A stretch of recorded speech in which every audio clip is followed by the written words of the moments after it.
नमस्कार दोस्तों, कविता Yadav YouTube channel पर आप सभी का स्वागत है।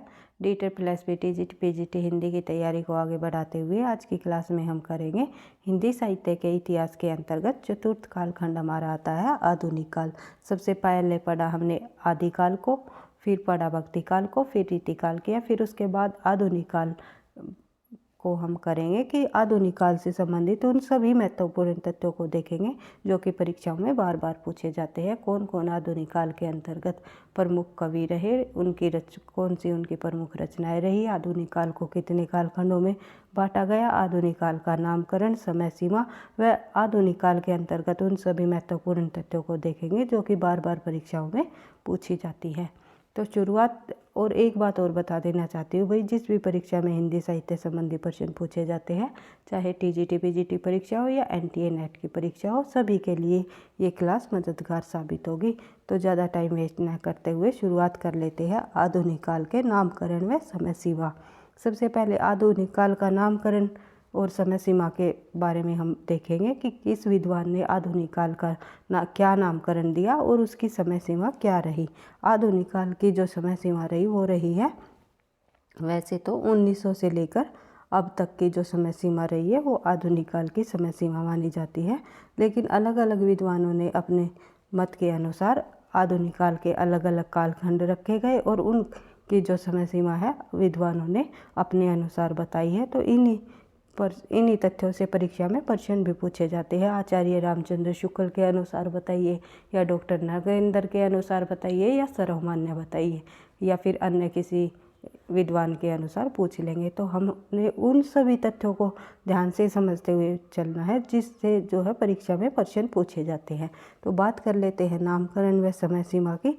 जिस प्रकार से आदिकाल, भक्तिकाल, रीतिकाल का नामकरण व समय सीमा जो है अलग अलग विद्वानों के अनुसार रहे, उसी प्रकार जो है आधुनिक काल के भी नामकरण व समय सीमा अलग अलग विद्वानों ने अलग अलग मानी है। तो देख लेते हैं। आचार्य रामचंद्र शुक्ल ने हिंदी साहित्य के इतिहास के चतुर्थ कालखंड को गद्य की प्रमुखता के कारण गद्य काल कहा है। यानी कि आचार्य रामचंद्र शुक्ल ने हमेशा हर काल को जो उसकी प्रवृत्ति के आधार पर नाम दिया है, जिस प्रकार की उस काल की प्रवृत्ति रही, यानी कि आधुनिक काल के अंतर्गत जो गद्य रचनाएं लिखने की जब शुरुआत होने लगी, इसी प्रवृत्ति को ध्यान में रखते हुए आचार्य रामचंद्र शुक्ल ने आधुनिक काल को गद्य काल का नाम दिया है। तो शुक्ल के अनुसार आप लोगों ने देख लिया। तो शुक्ल के अनुसार ही परीक्षा में अधिक पूछा जाता है। तो शुक्ल के अनुसार हम आधुनिक काल की समय सीमा भी देख लेते हैं। तो 1900 विक्रमी संवत से लेकर 1980 विक्रमी संवत तक आचार्य रामचंद्र शुक्ल ने आधुनिक काल की समय सीमा मानी है। अर्थात अगर ईस्वी में बात करें तो हम 57 माइनस कर देंगे विक्रमी संवत से। जब 57 माइनस हो जाता है विक्रमी संवत से तो हमारा आ जाता है ईस्वी, और हम प्लस कर देते हैं ईस्वी में 57 तो हमारा आ जाता है विक्रमी संवत। ये आपको पता ही है, मैं आपको बता चुकी हूँ पहले भी। तो आपको ध्यान रखना है कि पूछा क्या गया है, कि विक्रमी संवत से प्रश्न पूछा गया है या ईस्वी में पूछा है। तो आपको आचार्य रामचंद्र शुक्ल के अनुसार अगर ईस्वी में पूछा गया प्रश्न हो तो आपको ये लगाना है कि 1843 ईस्वी से 1923 ईस्वी तक जो है आचार्य रामचंद्र शुक्ल ने आधुनिक काल की समय सीमा को स्वीकार किया है। ये आपको ध्यान रखना है। और अन्य विद्वानों के अनुसार हम देख लेते हैं आधुनिक काल के अन्य नाम क्या रहे हैं। तो गद्य काल जो है आचार्य रामचंद्र शुक्ल ने दिया, आपको पता ही है। और आचार्य रामचंद्र शुक्ल ने जैसे आदिकाल को प्रवृत्ति के आधार पर वीर गाथा काल कहा था, और फिर भक्ति काल को उन्होंने जो है पूर्व मध्यकाल भी कहा और भक्ति काल नाम भी दिया। इसके बाद जो है रीतिकाल को आचार्य रामचंद्र शुक्ल ने रीतिकाल नाम दिया, और उसके बाद आधुनिक काल को इन्होंने गद्य काल कहा। उत्तर मध्यकाल भी रीतिकाल का भक्ति काल को दो भागों में बांटा गया, पूर्व मध्यकाल और उत्तर मध्यकाल। आधुनिक जो आचार्य रामचंद्र शुक्ल ने हमेशा जो है दोहरे नामकरण की प्रवृत्ति को अपनाया है। उन्होंने जो नाम दिया गया है, जैसे गद्य काल ही लगा लो आप, आधुनिक काल का नाम आचार्य रामचंद्र शुक्ल के अनुसार गद्य काल कहा है, और लेकिन उन्होंने आधुनिक काल को भी नहीं नकारा है। आधुनिक काल भी हम कह सकते हैं, या फिर रीतिकाल भी हम कह सकते हैं, और पूर्व उत्तर मध्यकाल भी हम नाम दे सकते हैं। इसी प्रकार भक्ति काल को उन्होंने पूर्व मध्यकाल का भी नाम दिया और भक्ति काल भी हम कह सकते हैं। इसी प्रकार जो है वीर गाथा काल नाम दिया आचार्य रामचंद्र शुक्ल ने आदिकाल को, और हम आदिकाल भी कह सकते हैं। इसी प्रकार रामचंद्र शुक्ल ने हमेशा दोहरे नामकरण की प्रवृत्ति को अपनाया है। ये आपको ध्यान रखना है, क्योंकि ये पूछा जाता है कि इनमें से कौन सा लेखक ऐसा है, कौन सा विद्वान ऐसा है जिन्होंने जो है हिंदी साहित्य के इतिहास के नामकरण को दोहरे नामकरण की प्रवृत्ति को अपनाते हुए स्वीकार किया है। तो ये है आचार्य रामचंद्र शुक्ल। आचार्य रामचंद्र शुक्ल ने आधुनिक काल को गद्य काल का नाम दिया है। और मिश्र बंधुओं के अनुसार जब हम देखें तो आधुनिक काल को क्या नाम दिया गया है? वर्तमान काल। मिश्र बंधुओं ने जो, जैसे कि उन्होंने आदिकाल को मिश्र बंधुओं ने क्या नाम दिया था, पीछे का भी हम रिवाइज, जब हम एक जैसे तथ्यों को देखते हुए एक दूसरे में डिफरेंट करते हुए पढ़ेंगे तो हमें जल्दी याद हो जाता है और हम कन्फ्यूजन में नहीं रहते कि किस काल को उन्होंने क्या नाम दिया है विद्वान ने। तो अलग अलग कालों के अनुसार जब हम बात करें तो आदिकाल को मिश्र बंधुओं ने क्या नाम दिया था, आपको याद होना चाहिए, आरंभिक काल। आरंभिक काल नाम दिया था, क्योंकि शुरुआत में जहाँ से हिंदी साहित्य के इतिहास के जब शुरुआती काल था उसे हम आदिकाल या आरंभिक काल के मिश्र बंधुओं के अनुसार आरंभिक काल कहा गया। अलग अलग विद्वानों ने अलग अलग नाम दिए थे, ये मैं आदिकाल के अंतर्गत पढ़ा चुकी हूँ।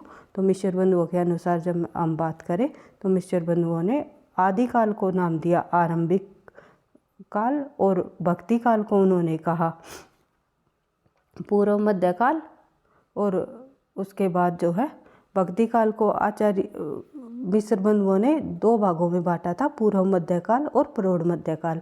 कुछ भाग को उन्होंने पूर्व मध्यकाल का नाम दिया, जैसे कि 1444 ईस्वी विक्रमी संवत से लेकर 1560 विक्रमी संवत तक के समय को उन्होंने पूर्व मध्यकाल कहा।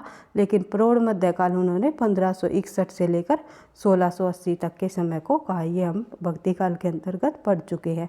फिर उसके बाद मिश्र बंधुओं ने रीतिकाल को नाम दिया अलंकृत काल, क्योंकि अलंकारों के आधार पर जो रचनाएं लिखी गई उन्हीं रचनाओं के विशेषताओं को देखते हुए मिश्र बंधुओं ने कहा कि रीतिकाल का नाम अलंकृत काल होना चाहिए, और आधुनिक काल को मिश्र बंधुओं ने कहा वर्तमान काल।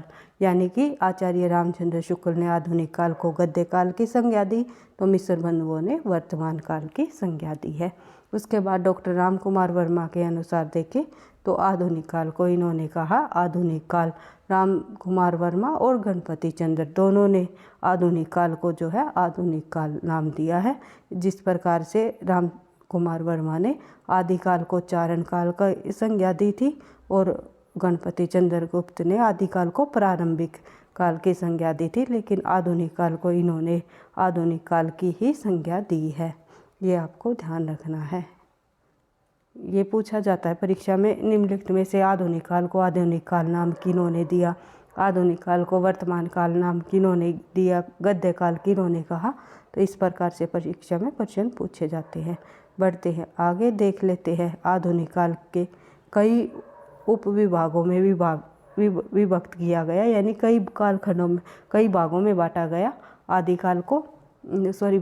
काल को किन किन कालखंडों में बांटा गया, कौन कौन से नाम रहे उनके और किस विद्वान के अनुसार माने गए, ये भी हम देखेंगे। आधुनिक काल को कई उपविभागों में विभक्त किया। सबसे पहले बात आती है पुनर्जागरण काल। पुनर्जागरण काल यानी कि भारतेंदु युग। भारतेंदु युग यानी कि 1850 ईस्वी से लेकर के 1900 ईस्वी तक के कालखंड को पुनर्जागरण काल अथवा भारतेंदु युग कहा गया। उसके बाद बात आती है जागरण सुधार काल की। जागरण सुधार काल यानी द्विवेदी युग। द्विवेदी युग 1900 ईस्वी से लेकर 1920 ईस्वी तक के कालखंड को जागरण काल या द्विवेदी युग के नाम से जाना गया। उसके बाद छायावादी काल आता है। तो छायावादी काल जो है वो है सुमित्रानंदन पंत, जयशंकर प्रसाद निराला और महादेवी वर्मा, इनका ये युग है। क्योंकि छायावाद के अंतर्गत ये 4 स्तंभ रहे हैं, प्रमुख कवि माने गए हैं। 1920 ईस्वी से लेकर 1936 ईस्वी तक के कालखंड को जो है छायावाद काल का कालखंड कहा गया, क्योंकि आधुनिक काल को कई कालखंडों में बांटा गया, तो अलग अलग कालखंड की अलग अलग सीमा रही है। जैसे 1920 से लेकर 1920 तक जागरण सुधार काल, द्विवेदी युग यानी भारतेंदु युग, छायावाद युग, प्रगतिवाद, प्रयोगवाद, इन कालखंडों को आपको याद रखना है, क्योंकि परीक्षा में यहाँ से प्रश्न पूछे जाते हैं कि इस जैसे छायावाद युग की समय सीमा क्या रही, प्रगतिवाद की समय सीमा क्या रही, इस प्रकार से प्रश्न हमेशा पूछे जाते हैं परीक्षा में। एक सेकंड भाई। उसके बाद बात करें हम प्रगतिवाद काल की, तो प्रगतिवाद काल जिसे हम साम्यवादी युग के नाम से भी जानते हैं, 1936 ईस्वी से लेकर 1943 ईस्वी तक इसकी समय सीमा रही। फिर रहा हमारा प्रयोगवाद काल, जिसका जो है तार सप्तक इनमें प्रमुख कवि रहे, चार तार सप्तकों का संपादक किया गया, जो अज्ञे जी का युग रहा। ये अज्ञे जी ने जो है तार प्रयोगवाद के प्रवर्तक भी माने गए हैं, तार सप्तक के संपादक भी माने गए हैं, और 1943 ईस्वी से लेकर के 1953 ईस्वी तक के कालखंड को हम प्रयोगवाद काल नाम देंगे। उसके बाद नवलेखन काल जो है नई कविता युग के नाम से जाना जाता है। 1953 ईस्वी से लेकर अब तक के कालखंड को नवलेखन काल में रखा गया। जैसे कि इनमें जो है सामांतरी कविता, स्टोत्री कविता, सचेत कविता, कई प्रकार के जो ये हैं, इनको भी कई भागों में बांटा गया। 1953 से लेकर अब तक के कालखंड को जो है इसको माना गया, और इनको अलग अलग कालखंडों में बांटा गया। नवलेखन काल को उनमें कई भाग किए गए, उनको भी मैं बता दूंगी कि सचेतन कविता के प्रवर्तक कौन रहे, वो नई कविता के प्रवर्तक कौन रहे। तो इस प्रकार से यहाँ से भी कई बार परीक्षा में प्रश्न पूछे ही जाते हैं। अब बात कर लेते हैं डॉक्टर नगेंद्र के अनुसार। ये तो था सर्वमान्य कि इसकी समय, जैसे डायरेक्ट ये पूछ लिया जाए कि छायावाद काल की समय सीमा क्या मानी गई, भारतेंदु युग की समय सीमा क्या मानी गई, जागरण सुधार काल की यानी द्विवेदी युग की समय सीमा क्या मानी गई, प्रगतिवाद की समय सीमा क्या मानी गई, प्रयोगवाद की क्या मानी गई, तो इस प्रकार से अगर प्रश्न पूछ लिया जाए तो सर्वमान्य तौर पर मैंने आपको समझा दिया है। अगर डॉक्टर नगेंद्र के अनुसार पूछ लिया जाए डायरेक्ट नाम दे करके, डॉक्टर नगेंद्र ने पुनर्जागरण की यानी कि भारतेंदु युग की समय सीमा क्या मानी, जागरण सुधार काल की समय सीमा क्या मानी, छायावाद युग की समय सीमा क्या मानी, तो डॉक्टर नगेंद्र के अनुसार भी हम सब एक बार समझ लेते हैं, क्योंकि किसी भी प्रकार से प्रश्न पूछा जा सकता है, आपको ध्यान रखना है। तो डॉक्टर नगेंद्र के अनुसार जब हम बात करें, ये कई उप विभागों में बांटे गए। देख लेते हैं सबसे पहले पुनर्जागरण युग जो है 1857 ईस्वी से लेकर 1900 ईस्वी तक के समय सीमा को पुनर्जागरण युग के नाम से जाना गया। उसके बाद बात करते हैं जागरण सुधार काल यानी कि द्विवेदी युग, 1900 ईस्वी से लेकर 1918 ईस्वी तक जो है जागरण सुधार काल यानी द्विवेदी युग के नाम से जाना गया। उसके बाद छायावादी युग 1918 से 1938 तक के कालखंड को छायावाद युग की संज्ञा दी गई, यानी छायावाद युग कहा गया। किन के अनुसार? डॉक्टर नगेंद्र के अनुसार।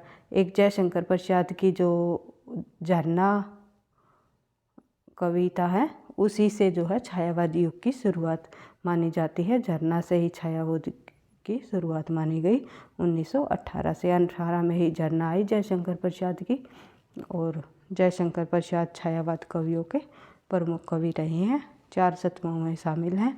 उसके बाद बात करें छायावादोत्तर काल। छायावादोत्तर काल जो है प्रगति प्रयोग काल की समय सीमा इन्होंने 1938 ईस्वी से लेकर 1953 ईस्वी तक मानी, यानी कि प्रगतिवाद प्रयोगवाद को उन्होंने जो है छायावादोत्तर कालखंड के नाम से जो है कालखंड का नाम दिया छायावादोत्तर काल। छायावाद युग के बाद उन्होंने चौथा कालखंड बताया छायावादोत्तर काल। उसमें के अंतर्गत 2 भागों में बांटा गया। उसमें एक प्रगति प्रयोगवाद काल जो कि 1938 से 1953 ईस्वी तक माना गया। फिर है नवलेखन काल 1953 से लेकर के अब तक। इस प्रकार से डॉक्टर नगेंद्र ने आधुनिक काल के कालखंडों को विभक्त किया। उसके बाद बात करें आगे, जो अगला हम तथ्य देख लेते हैं। डॉक्टर बच्चन सिंह ने आधुनिक काल का उपविभाजन निम्न 3 श्रेणियों में किया। डॉक्टर बच्चन के अनुसार भी अगर पूछ लिया जाए तो आपको ध्यान रखना है। डॉक्टर सर्वमान्य हमने कर लिए, फिर डॉक्टर नगेंद्र के जो अनुसार हमने किए आधुनिक काल के कालखंड। अब डॉक्टर बच्चन सिंह के अनुसार जब हम आधुनिक काल के उपविभाजनों की बात करें तो इन्होंने केवल 3 कालखंडों में विभक्त किया गया। कौन कौन से?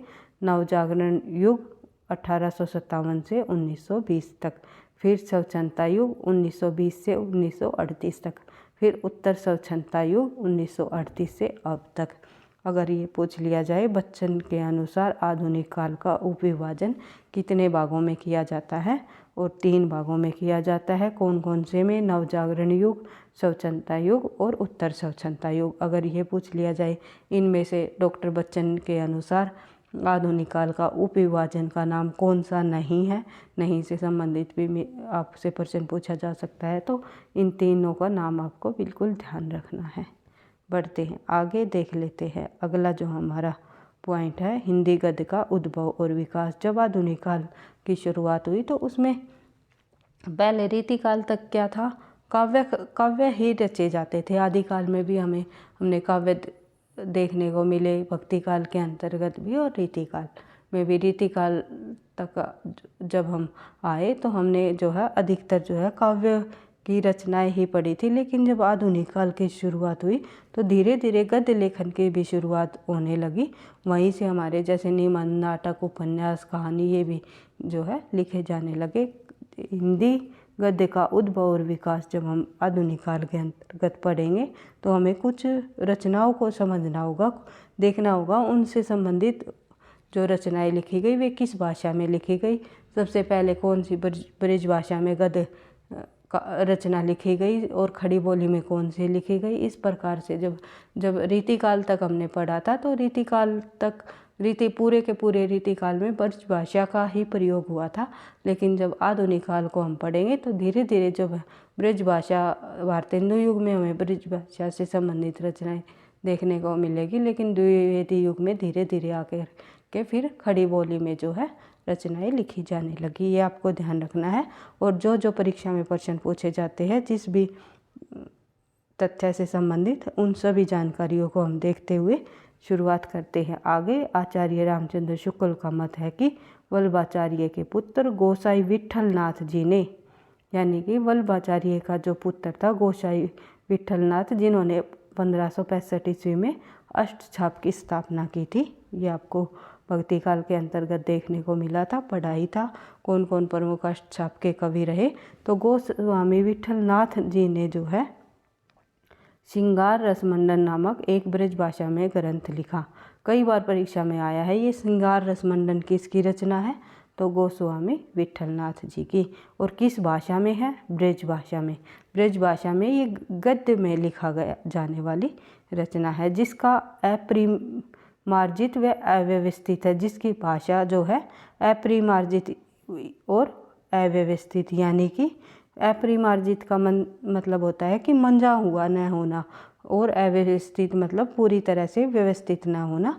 तो इनकी भाषा ये रही अपरिमार्जित व अव्यवस्थित। और ये ब्रज भाषा में लिखा जाने वाला श्रृंगार रसमंडन नामक ग्रंथ गोस्वामी विट्ठलनाथ का है, जो कि वल्लभाचार्य जी के पुत्र रहे हैं। ये आपको ध्यान रखना है। उसके बाद इसके उपरांत वार्ता साहित्य की रचना गद्य में हुई, यानी गद्य में और जब रचनाएं लिखे जाने लगी तो वार्ता साहित्य लिखा जाने लगा। तो वार्ता साहित्य के अंतर्गत जो है अब तक जो है शताधिक वार्ता ग्रंथ प्राप्त हो चुके हैं, यानी शताधिक यानी कि शत का मतलब होता है 100, यानी कि 100 से अत्यधिक मतलब अत्यधिक, 100 से अधिक, 100 से अधिक अब तक हमने वार्ता ग्रंथ हम पढ़ चुके हैं, देख चुके हैं। और जिसमें कि 2 प्रमुख ग्रंथ हमने पढ़े हैं हिंदी साहित्य के इतिहास के अंतर्गत भी, जब इनसे संबंधित काफ़ी सारे प्रश्न पूछे जाते हैं। भक्ति काल में भी हमने इनसे संबंधित देखा था कि तुलसीदास की जो जन्म है कब माना गया, वार्ता साहित्यों के अनुसार। सूरदास का कहाँ माना गया, इनके अनुसार। जब वार्ता साहित्य में जो काफ़ी सारी बातें हमें देखने को मिलती है हिंदी साहित्य के इतिहास से संबंधित कई रचनाकारों के संबंध में हमें जानकारियाँ मिलती है। सभी जैसे सूरदास रहे, तुलसीदास रहे, इनके संबंध में हमें जानकारियाँ मिलती है कि इनका जन्म कहाँ पर हुआ, इन वार्ता साहित्य के अंतर्गत बताया गया है। तो उनमें जो है 84 वैष्णव की वार्ता और 200 वैष्णव की वार्ता साहित्य में, जैसे 84 वैष्णव की वार्ता में जो है 84 वैष्णव की वार्ता जो ग्रंथ है उसमें वल्लभाचार्य जी के 84 शिष्यों का जीवन वर्णन इसमें दर्शाया गया है। और 200 वैष्णव की वार्ता साहित्य में विट्ठलनाथ के 252 शिष्यों का वर्णन इसमें दर्शाया गया है। ये आपको ध्यान रखना है। इन दोनों ग्रंथों के रचयिता मूल रूप से कौन है? इनके रचयिता 84 वैष्णव की वार्ता और 200 वैष्णव की वार्ता। 84 वैष्णव की वार्ता में तो वल्लभाचार्य जी के शिष्यों का 84 शिष्यों का वर्णन है। 200 वैष्णव की वार्ता में जो है विट्ठलनाथ के शिष्यों का वर्णन है। और इन दोनों रचनाओं का जो मूल रचनाकार माना गया है वो है वल्लभाचार्य जी के पौत्र यानी विट्ठलनाथ के पुत्र। इनके पौत्र यानी कि गोकुलनाथ जो है वल्लभाचार्य के पुत्र रहे हैं। पुत्र यानी कि पोते यानी दादाजी रहे हैं वल्लभाचार्य जी गोकुलनाथ के कौन रहे हैं? वल्लभाचार्य जी दादा। और विट्ठलनाथ कौन रहे हैं? विट्ठलनाथ रहे हैं इनके पिता, यानी कि अपने पिता और दादा के जो है शिष्यों का जीवन वर्णन के अनुसार इन्होंने 84 वैष्णव की वार्ता और 200 वैष्णव की वार्ता की रचना की है। किन्होंने? गोकुलनाथ ने। आई होप आप समझ रहे होंगे जिस प्रकार से आपको समझाना चाह रही हूँ कि आप कमेंट बॉक्स में लिख करके बता सकते हो कि आपको क्लास कैसी लगी, क्योंकि आपके एक लाइक और कमेंट से मुझे नेक्स्ट क्लास बनाने का और अधिक मोटिवेशन मिलता है। तो प्लीज़ वीडियो को लाइक कर दिया करो और अधिक से अधिक शेयर भी कर लिया करो। देख लेते हैं इन दोनों वार्ता ग्रंथों के रचयिता मूल रूप से वल्लभाचार्य जी के पुत्र गोसाई गोकुलनाथ माने गए हैं। और 84 वैष्णव की वार्ता में वल्लभाचार्य के शिष्यों और 200 वैष्णव की वार्ता में जो है विट्ठलनाथ के शिष्यों का जीवन वर्णन हम इसमें दर्शाया गया है। वल्लभ संप्रदाय का वार्ता साहित्य गोसाई विट्ठलनाथ और गोसाई गोकुलनाथ के वचनामृत पर आधारित रहा है। उसके बाद बात करें आगे, जिसे लिपिबद्ध कर जो है श्री कृष्ण भट्ट, कल्याण भट्ट और हरिराय ने किया है। कई बार पूछ लिया जाता है कि इन दोनों वार्ता साहित्य को लिपिबद्ध किन्होंने किया, तो आपको जो है ध्यान रखना है। थोड़ा सा बढ़ते हैं आगे। हरिराय की गणना ब्रजभाषा गद्यकारों में सबसे ऊपर हमें मिलती है, यानी कि ब्रजभाषा गद्यकारों में सबसे ऊपर किसकी गणना की जाती है, किस लेखक की? वो है हरिराय। ये आपको ध्यान रखना है। कथात्मक, तथ्य निरूपक दोनों प्रकार का गद्य हरिराय जी ने लिखे हैं, यानी कि कथात्मक तथ्य भी लिखे हैं और तथ्य निरूपक भी लिखे हैं। उन्होंने दोनों प्रकार के जो गद्य साहित्य इन्होंने लिखे हैं। उसके बाद बात करें वार्ता साहित्य प्राय प्रचार परक, शिक्षात्मक और उद्देश्य रही है और उनकी भाषा में तत्सम और अर्ध तत्सम शब्दों की बहुलता भी रही है। उसके बाद बात करें आगे। 84 वैष्णव की वार्ता 17वीं के उत्तरार्ध में लिखी गई, जबकि 200 वैष्णव की वार्ता औरंगजेब काल में लिखी गई। कई बार परीक्षा में पूछ लिया जाता है 84 वैष्णव की वार्ता का समय क्या रहा, तो 17वीं सदी के उत्तरार्ध जो समय रहा 84 वैष्णव की वार्ता। और 200 वैष्णव की वार्ता किसके शासनकाल में लिखी गई, ये भी पूछा जा सकता है, तो औरंगजेब काल के शासनकाल में लिखी गई। ये आपको ध्यान रखना है। उसके बाद बात करें आगे। जब आगे हम देखते हैं तो नाभादास द्वारा रचित अष्टयाम 1603 ईस्वी में पुस्तक ब्रजभाषा गद्य में लिखी गई। इनमें भगवान राम की दिनचर्या का वर्णन है, यानी कि अष्टयाम नाम से कई लेखकों ने रचना की है। किसी ने उसमें भगवान श्री राम की दिनचर्या का वर्णन किया है, तो किसी ने राधा कृष्ण की लीलाओं को दर्शाया है। बढ़ते हैं आगे, देख लेते हैं अगला जो हमारा प्रश्न तथ्य है। ब्रजभाषा गद्य की प्रारंभिक रचनाएं कौन कौन सी रही है, तो सबसे पहले हमने पढ़ा था श्रृंगार रस मंडन, जो कि गोसाई विट्ठलनाथ जी की है। उसके बाद बात करें 84 वैष्णव की वार्ता जो कि गोकुलनाथ की है। भाई ये थोड़ा सा यहाँ टाइपिंग मिस्टेक हो गया, ये यहाँ आएगा एरो गोकुलनाथ, ये आपको ध्यान रखना है। गोकुलनाथ की जो रचना है वो है 84 वैष्णव की वार्ता और 200 वैष्णव की वार्ता। दोनों ग्रंथ जो है गोकुलनाथ की है, 200 वैष्णव की वार्ता। उसके बाद जो कि 200 वैष्णव की वार्ता जो है 17वीं शताब्दी के उत्तरार्ध में लिखी गई। उसके बाद बात करें आगे, अष्टयाम जो है नाभादास की 1603 ईस्वी में। फिर है अगनहन महात्या यानी कि बेकुंठी शुल्क की 1627 ईस्वी में। वैशाख महात्या यानी कि बेकुंठ शुल्क की, ये भी 1627 ईस्वी की। नासिकेतोप खान सैदल मिश्र 1800 ईस्वी में लिखी गई। उसके बाद बात करें बेताल पच्चीसी सूरती मिश्र 1710 ईस्वी में लिखी गई। उसके बाद बात करें आईने अकबरी की भाषा का वचनिका, जो ये ग्रंथ रहा है ये है लाला हीरालाल जी की। आईने अकबरी की भाषा वचनिका जो ये ग्रंथ है 1795 में लिखा जाने वाला लाला हीरालाल जी का है। इनको बार बार आप रिवाइज करोगे तो आपको याद हो जाएंगे। ये कुछ ऐसी इम्पोर्टेंट रचनाएं हैं जो कि हमेशा परीक्षाओं में पूछी जाती है, जैसे कि सिंगार रस मंडन 84 वैष्णव की वार्ता, गोकुल और 200 वैष्णव की वार्ता, अष्टयाम और नासिकेतोप खान, बेताल पच्चीसी।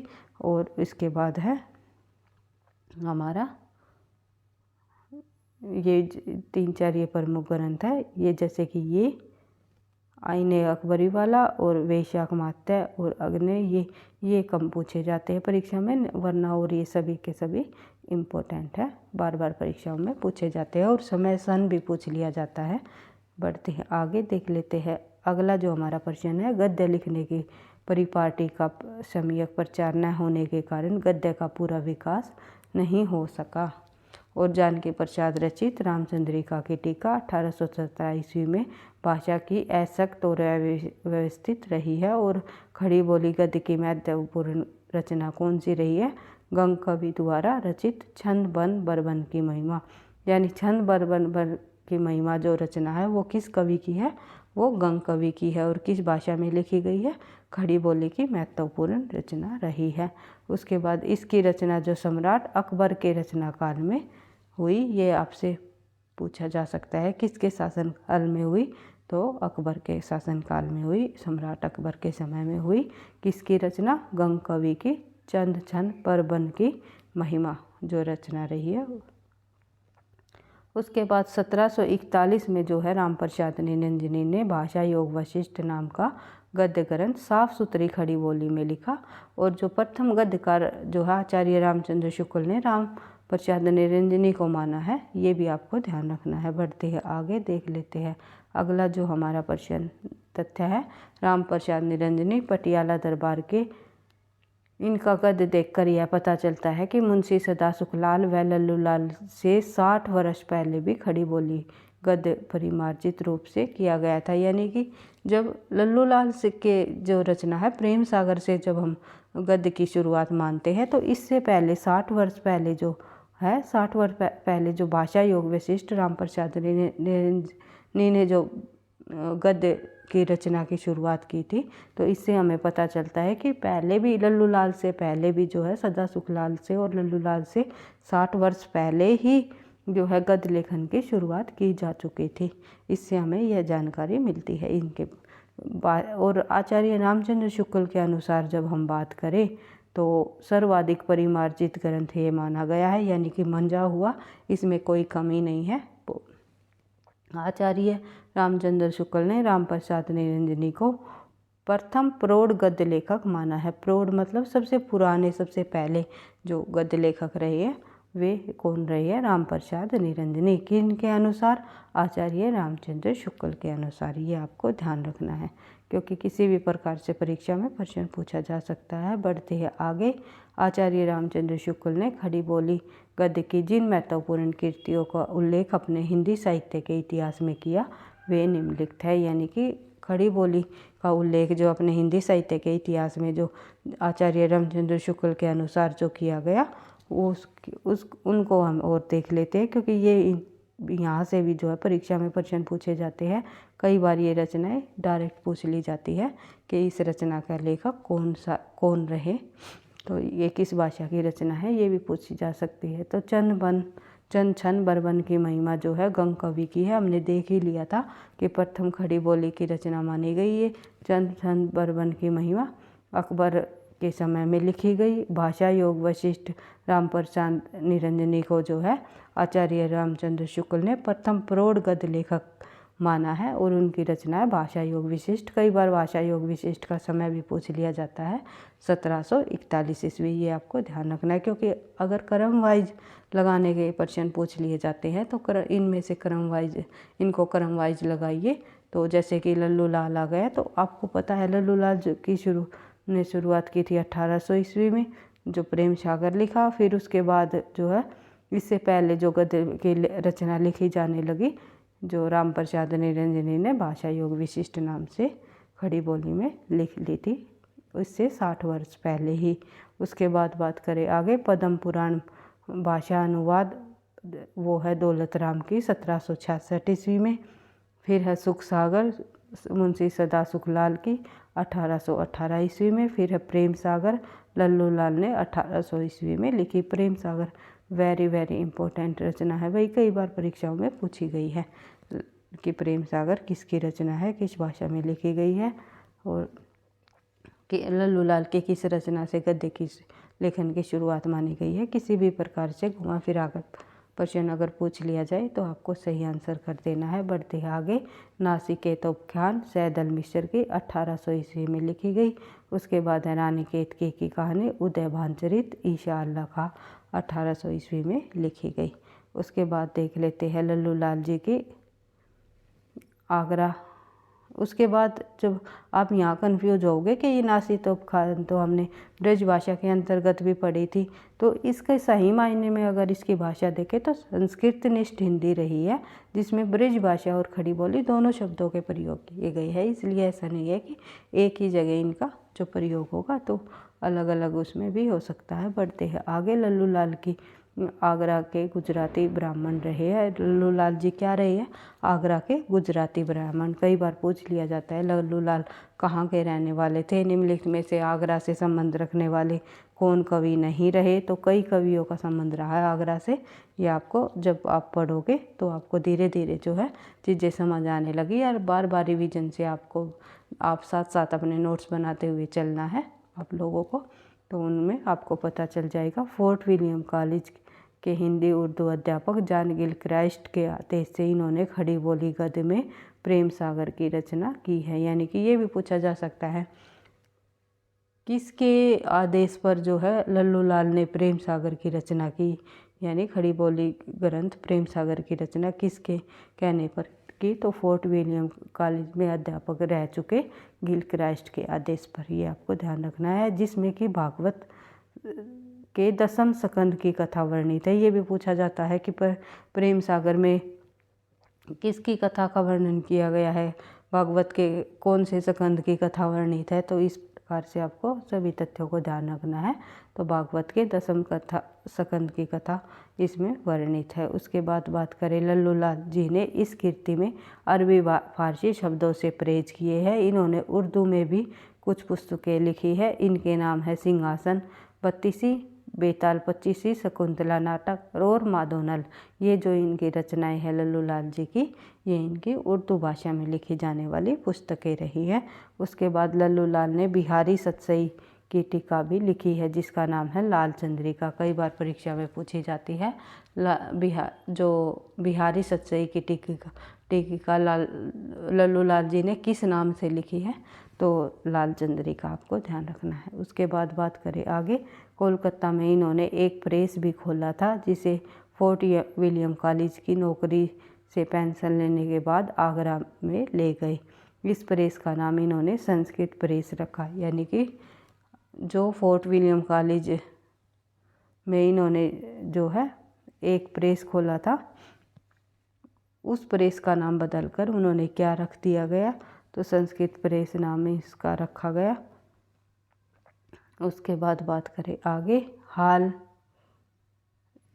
बिन भी यानी कि हाल ही में फोर्ट विलियम कॉलेज कोलकाता में काम करते थे वे, यानी कि वे भी, ये थोड़ा टाइपिंग मिस्टेक हो गया भाई।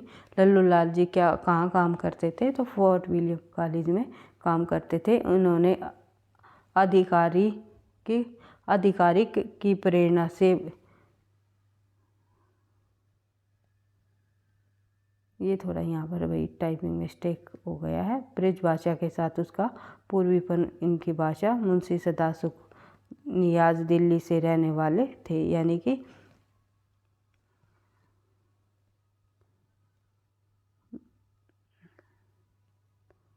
उसके बाद देख लेते हैं थोड़ा और आगे।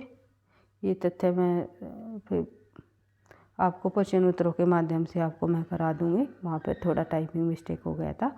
तो सदासुख लाल निजात दिल्ली के रहने वाले थे। अब बात करते हैं लल्लू लाल के संबंध में। तो हमने उनकी रचनाओं को पढ़ लिया, देख लिया कि किस भाषा में लिखी गई, कौन कौन सी प्रमुख रचनाएं रही, इन्हीं सभी तथ्यों को हमने देख लिया है। 4 जो लेखक हुए, दूसरे नंबर पर आते हैं हमारे सदासुख लाल नियाज। सदासुख लाल नियाज जो है दिल्ली के रहने वाले थे। उन्होंने विष्णु पुराण देशात्मक प्रसंग लेकर एक पुस्तक का निर्माण किया। हिंदी में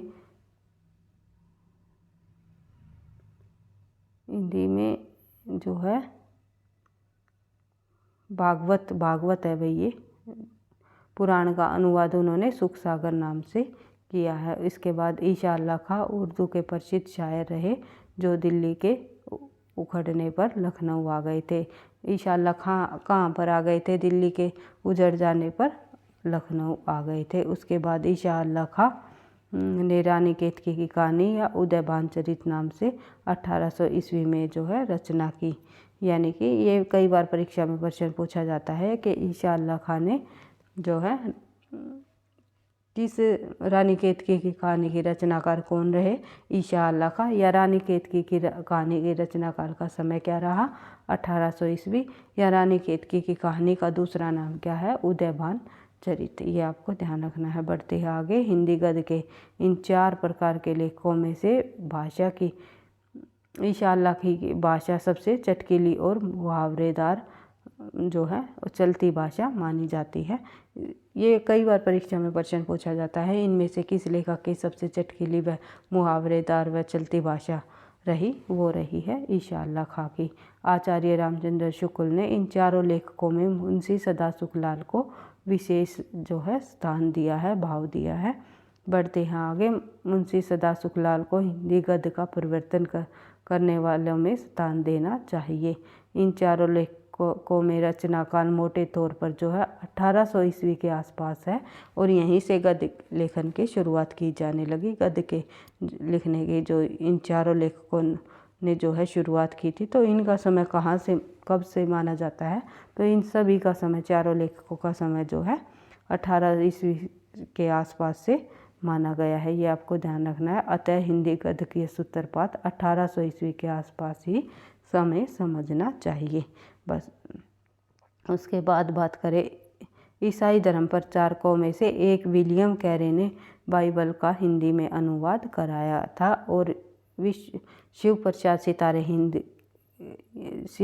सितारे जो है हिंदी के पक्षपाती थे तथा अंग्रेजों के विवेक के पात्र रहे हैं, और इन्होंने जो है हिंदी की रक्षा के लिए उन्होंने एक महान जो कार्य किया, वे बराबर जो है सर सैयद खां के विरोध में कार्य करते रहे थे, क्योंकि सर सैयद अहमद खां जो है हमेशा चाहते थे कि उर्दू का समर्थन किया जाए, हिंदी को जो है दबा दिया जाए। लेकिन शिव प्रसाद सितारे हिंद ने एक अच्छा काम किया, तो कि उन्होंने जो है हिंदी को जो है का समर्थन भी किया है। उसके बाद बात करें आगे। एक कथन भी जो है कई बार परीक्षा में पूछा जाता है। आचार्य रामचंद्र शुक्ल के अनुसार जो अदालती भाषा उर्दू होते हुए भी शिक्षा विधान में देश के असली भाषा हिंदी को स्थान देना पड़ेगा। ये अदालती भाषा उस समय जो है अदालती भाषा उर्दू को रखा गया था, लेकिन आचार्य रामचंद्र शुक्ल ने कहा कि अदालती भाषा उर्दू होते हुए भी शिक्षा विधान में देश की असली भाषा हिंदी को स्थान देना ही पड़ेगा। ये जो है कथन आचार्य रामचंद्र शुक्ल का अगर परीक्षा में पूछ लिया जाए तो आपको इसका सही आंसर लगा देना है। उसके बाद जब हमने जो आधुनिक काल की जैसे शुरुआत हुई उसके अंतर्गत किसकी साहित्य का रचना की गई, किस प्रकार की जो है भाषाओं का प्रयोग हुआ, तो ये तथ्य हमने समझ लिए हैं। 4 विद्वानों के बारे में हमने पढ़ लिया है, समझ लिया है, और इनसे परीक्षा में हमेशा प्रश्न पूछे जाते हैं।